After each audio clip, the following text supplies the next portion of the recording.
So తాతల ఆస్తి ఏదైతే ఉందో ఎలాంటి వారసులకు రాదు అనే క్వశ్చన్‌కి ఆన్సర్ ఏంటంటే, ఒకవేళ ఆ వారసులు ఎవరైనా సరే మతం గనుక మార్చుకుంటే, ఆ మతం మార్చుకున్నందుకు ఆ ఆస్తి అనేది రాదు. యాన్సెస్ట్రల్ ప్రాపర్టీ అయితే.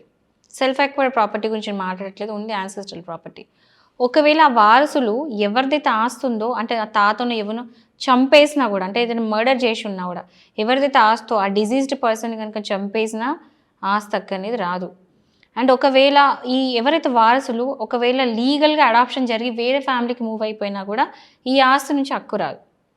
అది కాక ఒకవేళ స్పెసిఫికల్లీ ఏదైనా వీలునామా రాసిండ్రు అంటే ఈ వారసులకి అసలు ఇవ్వము ఆ ఆస్తి అనేది క్లియర్‌గా రాసిస్తే అప్పుడు కూడా ఆస్తి అనేది పోదు. లేదు ఒకవేళ వారసులు ఎవరైనా సరే నాకొద్దు ఆస్తి వద్దని చెప్పేసి ఎలాంటి రెలిక్విష్మెంట్ డీడ్ అనేది చేసున్నా అంటే నాకొద్దు అని చెప్పేసి కొంతమంది రాసిస్తూ ఉంటారు.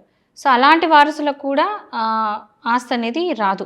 అండ్ ప్రాపర్టీ డిస్ట్రిబ్యూషన్ టైంకి అంటే పార్టిషన్ టైంకి పుట్టని పిల్లలు అంటే అప్పటికి పిల్లలు ఇంకా పుట్టుండరు. సో అలాంటి వారసులకు కూడా రాదు.